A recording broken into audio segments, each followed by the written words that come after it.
Oh, hi, you made it! Welcome to my kitchen.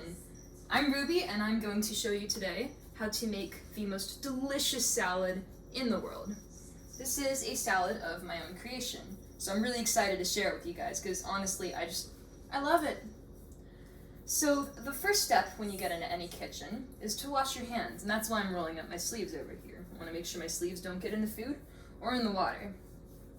So when you're washing your hands, this is a really critically important step for food safety.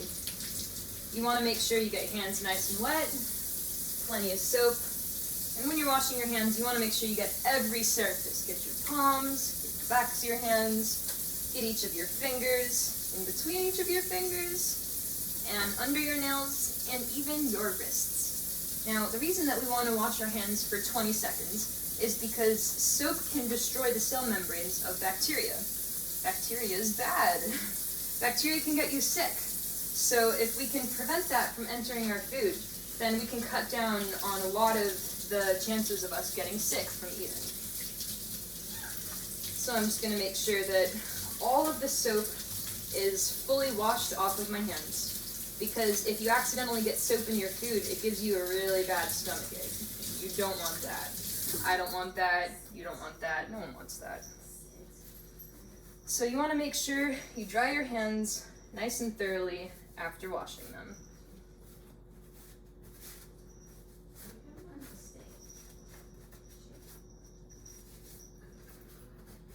Okay, now that I have washed my hands, we're going to go in the dining room where I have this beautiful array set up. So these are the ingredients for my salad. We're going to start over here on the left with the most staple ingredient for any salad, lettuce. So you can either cut or you can tear the lettuce by hand. I usually like to tear it by hand. Usually that makes it so that it oxidizes a little less quickly, so all that rusty pink color that shows through of lettuce that's been sitting out for a while, we don't want any of that. So this helps to slow down the formation of that. So you want to make sure you tear a cup of lettuce, probably just a little more than that. And here we are. This is my cup of lettuce. So you just want to dump that in the bowl. Nice and ceremonious. So then we take our spinach, and we also want a cup of spinach. I particularly really love the flavor of spinach, and it's packed with all kinds of nutrients. Lots of different vitamins, super, super good for you.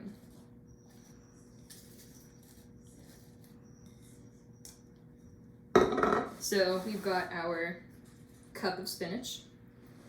Dump that in there with the lettuce. Alright, so now that we've got this nice basic base bowl going on, we're going to want to take some baby carrots. I usually like to take 3 to 5 baby carrots.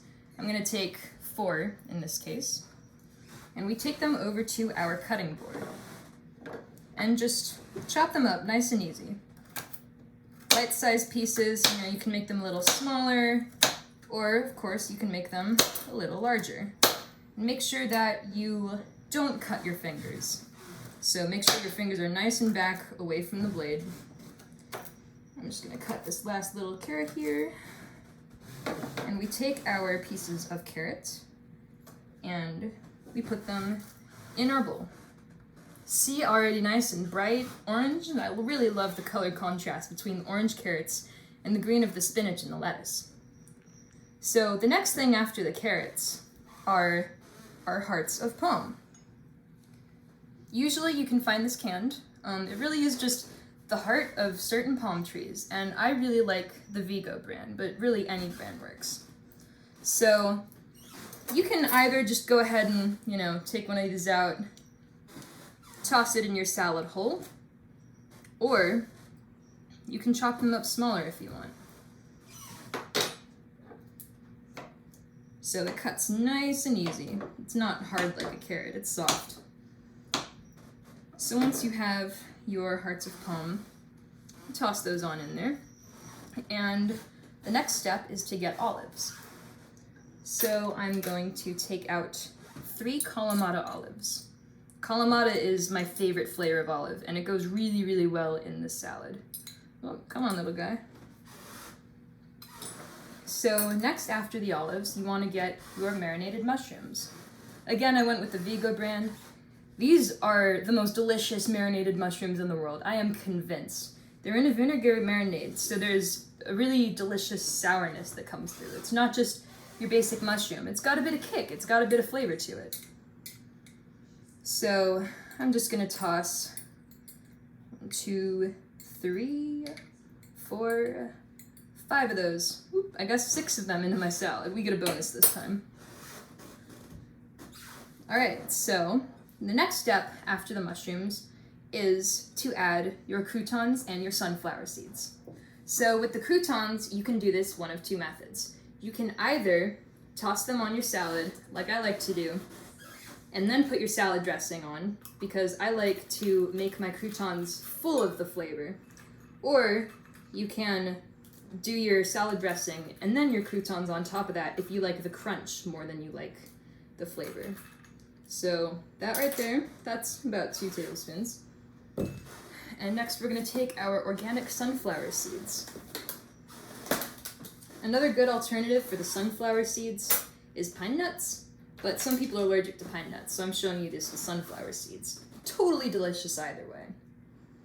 So you get your 1/4 teaspoon of sunflower seeds, just kind of throw that on there. And now that we have those, the last step for the basic part of the salad is to add a bit of red wine vinegar. So usually I just like to add a tablespoon of that. So I've got my tablespoon right here, and I pour it carefully. And then I just drizzle it over my salad. Again, I like to really target my croutons because I like my croutons to taste like red wine vinegar. So delicious, and it pairs so nicely with the mushrooms. Lots of taste harmonies. So, now this is what your basic salad looks like.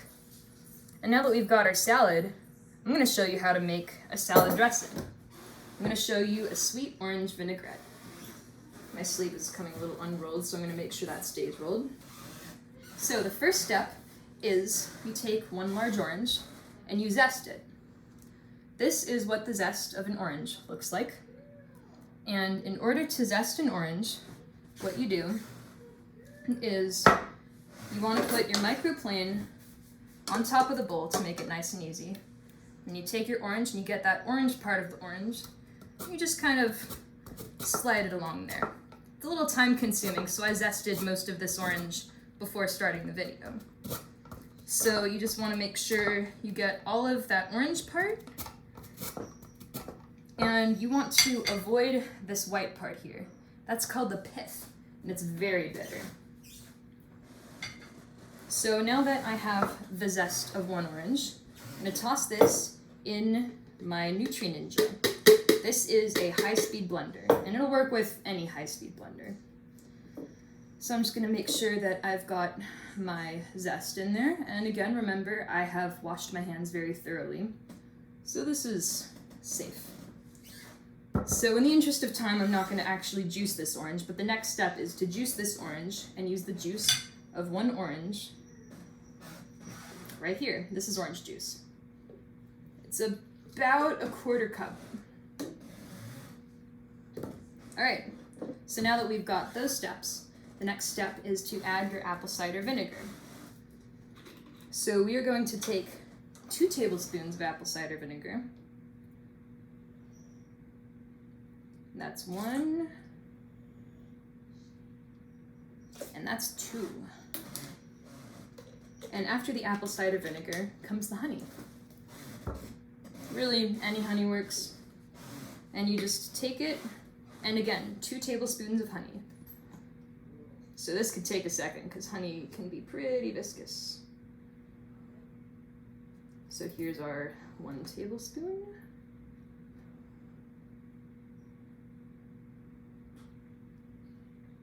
And I'm going to get our 2nd tablespoon.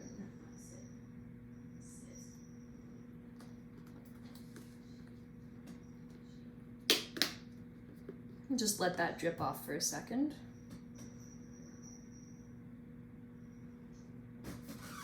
Okay, so after we get our 2 tablespoons of honey, make make sure I get that last little bit of drip. Okay, so after that comes the garlic. So you're gonna want just a single clove of garlic, and that looks like this.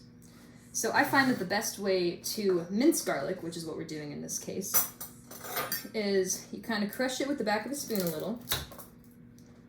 Sometimes it likes to slip away from you, so be a little careful about that. And then you peel your garlic. So the peel should come away a good bit easier after crushing it, because you kind of separate the peel away from the rest of the piece of garlic.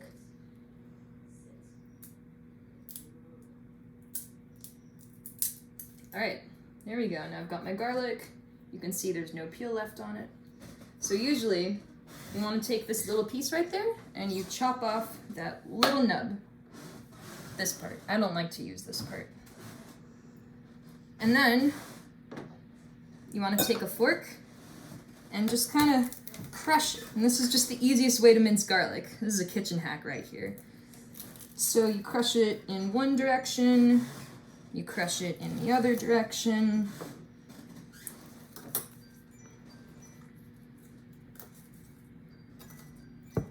And then you scrape it off the fork.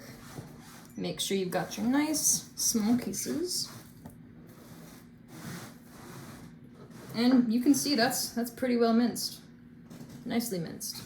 So we take this garlic and we toss this into our blender.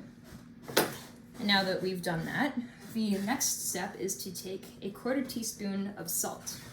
Fine sea salt is usually the best choice, but honestly any salt works here just fine. And get a bowl so that I can catch any salt that I might spill. Just makes cleanup a little easier. So now that we have our teaspoon of salt, we take this and we go blend it. So this is what it looks like right now. You can see all that little zest just fell right to the bottom.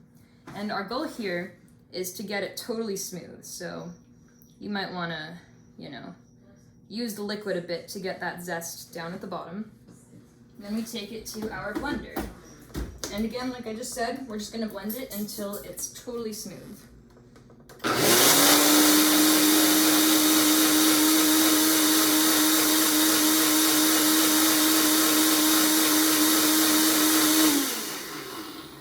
That was 10 seconds. I'm going to check to see if it's smooth yet. I'm going to kind of stir it around to see if I can get any more of that zest that wound up on the top or bottom, however you want to look at this blender. And just quick.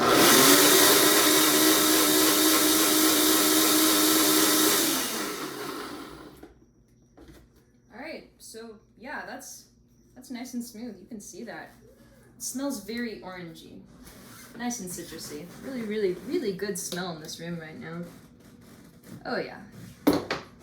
So, the next step after that is to take your oil. You want to take your extra virgin olive oil, and the reason you want to make sure that it's pretty well blended beforehand is that we're about to emulsify this. So, we take our 2 tablespoons, that's 1, and that's 2. Give it a second drip off. And I'm going to make sure I cap this before I put it down to avoid any spills and mishaps. So you take this and you put it back on your blender. And what we're doing now is emulsifying it. So this is what it looks like right now. You can see it's kind of got a separation, like an interface between the oil and the rest of it. We want that to go away. We want it to be smooth, emulsified, and consistent.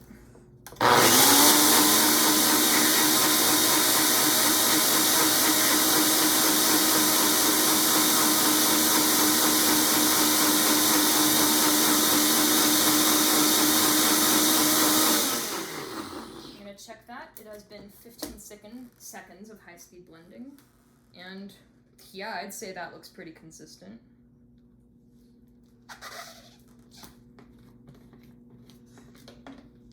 That's what that looks like inside of there. A little bit of foam at the top, that's okay. Looks consistent to me. It smells good too. It smells like salad dressing. It doesn't just smell like oranges anymore. So you take this and you can, just kind of add it to taste. I usually like to drizzle just a little bit on the top. And we are doing our drizzle. Okay. Now that that's done, the next step, and this, you don't have to do this next step. This is only if you like to do this next step. But I find that a lot of people like their salads better when they're tossed. I personally like the layered look, get to see all my toppings on top, but it definitely does help blend the flavor when you toss your salad. So I'm using a fork and a spoon for this, and you just kind of take it and you lift it. Nice and slow, you don't really want to spill here. Not after all that hard work of putting this in. Oop. Just as I'm talking about spilling. So, this is a nice and tossed salad.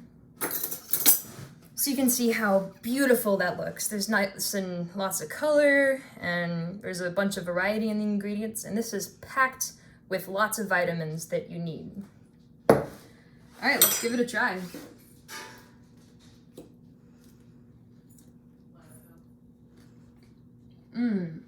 Oh, that is so good. Yeah, you gotta make this. Enjoy. I know I will.